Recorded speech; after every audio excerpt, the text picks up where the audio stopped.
Hello, my name is Brenda Enney. I am a principal and lead facilitator at Tompkins International. My topic, better strategy through group genius. Every organization has a vision, yet realizing that vision can be difficult. That's where strategy comes into play as a process that gets you from a vision to reality. Effective strategies for one organization may not be so for another, yet good strategies share three key characteristics. They achieve the objective, realizing the vision. They can be executed by the corporation or the organization with its resources, meaning they are feasible and realistic for that organization. And they have lasting impact, the ability to stick. There are many approaches to strategy development: top-down, bottom-up, lone genius or committee, centralized, decentralized. The implementation success varies and depends on things like the company culture, whether or not the company has a change management program or the ability to reinforce that change once it has been implemented. Many companies struggle with the right kinds of investments to ensure change and to ensure that the strategy can be implemented successfully, and not just in terms of dollar investments, but internal resources and management mindshare. Time and again, we see strategies failing due to the amount of time it actually takes to deliver or to implement them, as well as how well the risk the company might face have been vetted and plans put in place to manage the risk. Many companies are turning to group genius in order to combat the failings of traditional strategy development approaches. There is a recognition now that multiple heads and brains are better than one. Success comes through many small sparks ignited through cerebral collaboration, and we must make time for those collaborations to take place. What emerges are patterns and products that otherwise could not have been imagined for a small group of like-minded individuals. Group genius, therefore, can be thought of as sort of a compound interest for ideas instead of dollars. It's the free exchange and discussion of ideas that lead to other ideas and new questions, which then generate additional concepts and so on and so on. Compound ideation, if you will. Perspectives are shaped by education, culture, our role and experience within the organization, and finding a way to fuse these varied perspectives together often creates new and innovative insights. Even better, group genius just is better. In fact, it minimizes biases because there's so many different ones in the room, they tend to cancel each other out. Everyone works in a different part of the organization, is exposed to different kinds of risk and opportunities. So when we bring all of that together, we consider a larger pool of risk and opportunities in developing our strategies. Now, if you are envisioning a Dilbert cartoon, as we discuss group genius, allow me, please, to debunk the myth. In order to create group genius, there are some constructs that you should keep in mind and observe. First and foremost is the team itself.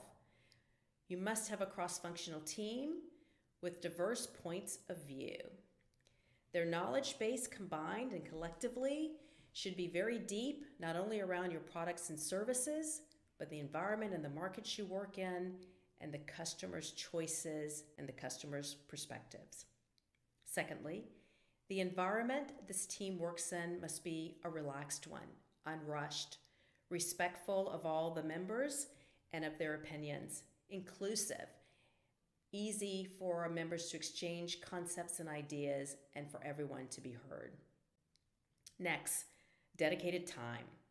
In our experience, anywhere from 1 to 3 days may be required depending on the complexity of the problem. The individuals involved in the session need to be free of their day-to-day responsibilities during that time period and feel empowered to spend the time to really focus in on the project at hand.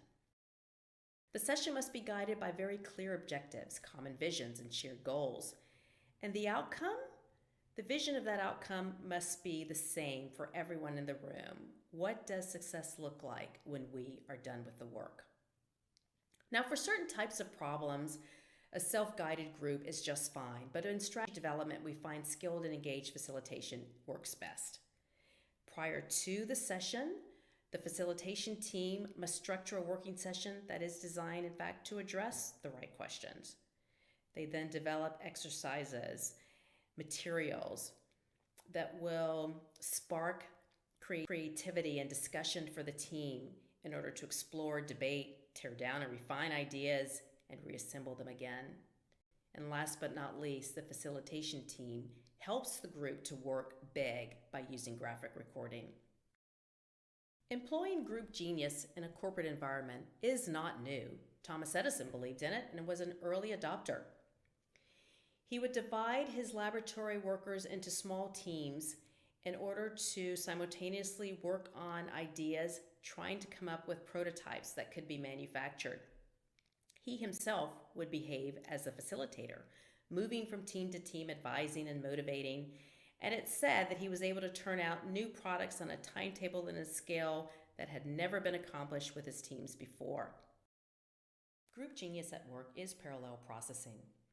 The collective diversity of knowledge and perspectives allows the team to analyze a problem from various perspectives simultaneously versus sequentially.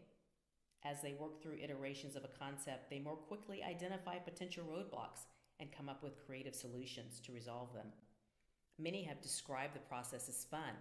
How often do we get to step out of our day-to-day to really focus on where our business is going and how to make it more successfully? A sense of community is built over 2 to 3 days of deep listening and conversations. And the collaboration that results carries over on into our day-to-day work environment. The team is committed to reaching a conclusion now, not to be continued next week.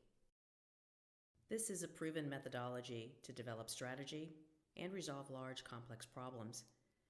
Group genius is also an effective tool to drive change.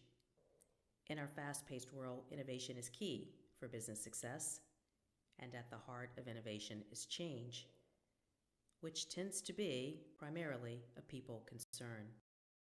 How people think together can be more important than how they actually work together.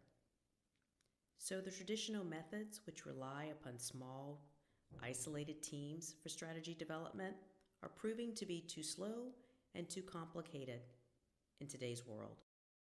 If a picture is worth 1,000 words, imagine the impact of a really big picture. We work big in the ASW to simplify communication.